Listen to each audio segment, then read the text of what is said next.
Hello and welcome back to Middle Age Moto. This is more of a check-in video, and from the title of the video you can see I'm kind of ended up more on road, although now I'm on kind of some broken terrain, and this is one of the main things that I like about this bike is you just pretty much go anywhere. But I've got about 1,300 miles on it, and for the most part I end up on the street or roads like this. It's hard to find stuff in my area. I've got some really cool forests and stuff like that, but they're all about an hour and 40 minutes away from me, so my life is very busy, so to take that much time, just the travel time plus time to be there and ride, and it's just I don't get there as much as I would really like. So I wanted to talk a little bit about, I've mentioned this in past videos, this bike is a little bit on the side of overkill for me. My skill level, I can't ride this bike to its potential. I'm not like these other guys, on YouTube that are just doing some really crazy stuff. But am I happy that I bought the bike? Yeah, I'm really happy. Now I wish I could ride back in here, but it's all signed out that you can't. So I gotta do a UE here. Plus I don't want to get locked in if someone leaves.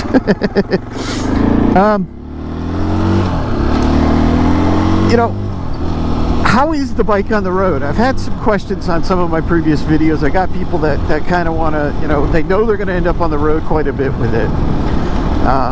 Well, it's not bad. You got to really go into it with face value, though. The bike vibrates. It's very hard to describe, and a lot of people mention that. Is it a game changer? No, but it's buzzy. I mean, it vibrates. It's like a tractor. You know what I mean? It's not refined when it comes to that by any means. It doesn't really bother me. I get used to it, but like for the first 20 minutes of this ride this morning, because I rode my Street Fighter yesterday, I noticed it more. It was kind of like, wow, this thing does really vibrate. It idles rough, as far as it vibrates. It's just, it's a thumper. I mean, that's what it is. That's what the bike is. As far as fun on the road, it's a blast. I mean, if you're looking for something light, that you want to just get out there and kind of toss around and mess around and explore, I've never been on the highway with it. I don't plan on going on the highway with it. Well, actually, no, that's a lie. I have been on the highway with it, and it really wasn't that bad. That's right. I took a trip, only one exit.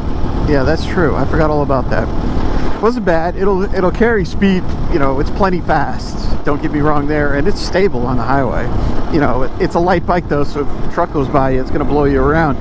But you just got to, with time, you get used to that. But you've got knobby tires, you've got an engine that's just kind of bolted right to the, to the frame, and with metal mounts. I mean, there's really no dampening in the pedal, in the pegs. It vibrates.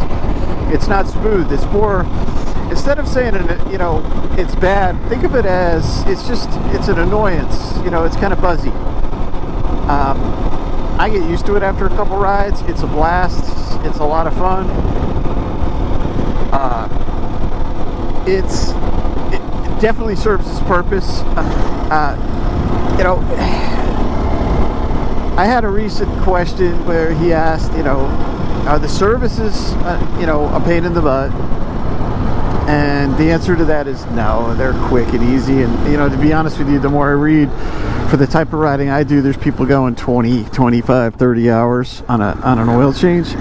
I'm more of a 15. It only takes me about 20 minutes. Now, grab all the tools I need and boom, change the oil and I'm good to go.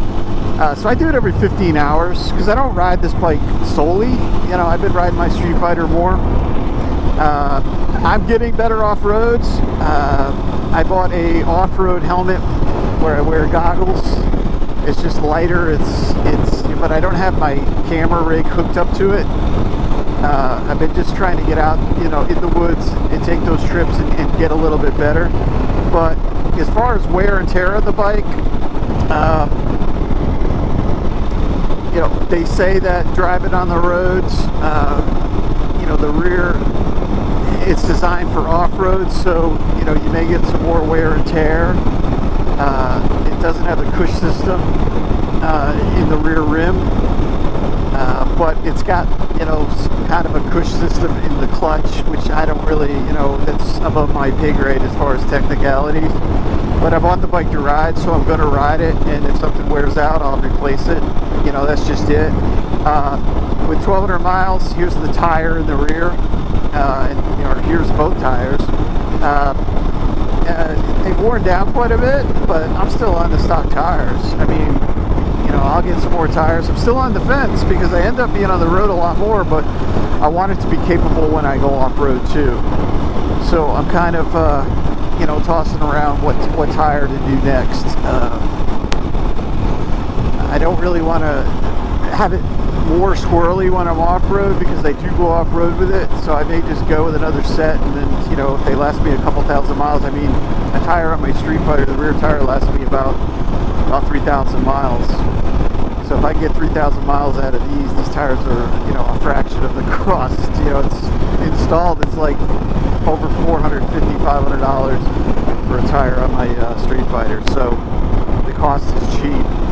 So there's a lot of rambling like I always do, but to sum everything up, am I disappointed, you know, with my choice now that I'm on the road a whole lot?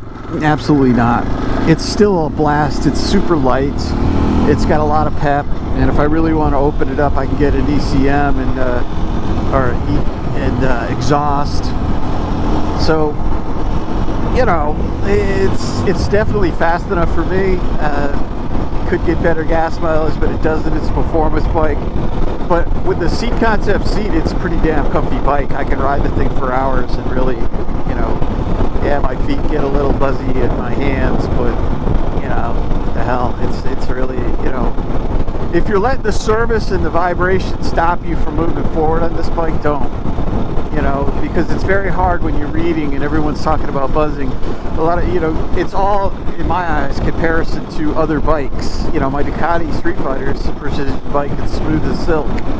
You know, you're on knobby tires and you're on a vibrating bike. So if you got an opportunity, you know, a lot of in the United States, they don't allow you to test drive bikes. But even if you could get a small test drive or find a buddy that's got one, and just take it for a spin on the road, I'm sure you'll be pleasantly surprised. You know, it's a blast. And the last thing I wanted to talk about was like the wind noise, because you're sitting straight up, and the way the front is designed, the wind, for me, I'm 5'9", 250 pounds. The wind hits me directly in the head. It's definitely noisier, and my Street Fighter, of course, is a naked bike with no windshield per se, but just the way the aerodynamics, it does kick some of that wind away from my helmet. So this bike is noisy, and I wear earplugs now every time I ride, so you know, I started getting a little buzzing in my ear, years of not, so and plus some of my other hobbies are a little noisy, you know, it's a great bike all in all. You know, so far 1,200 miles, I've had no, knock on wood, no issues with the bike. I flooded it out, cleaned it all out. I changed the oil every 15 hours, whether it needs it or not. And other than that, I really, I can't say enough about it. Yeah, it's not a cheap bike by any means, but it kind of ticks all the boxes for me. So with that, thank you so much. Have a wonderful day, and Happy New Year to you. It's coming up on New Year, and hope everyone has a wonderful day.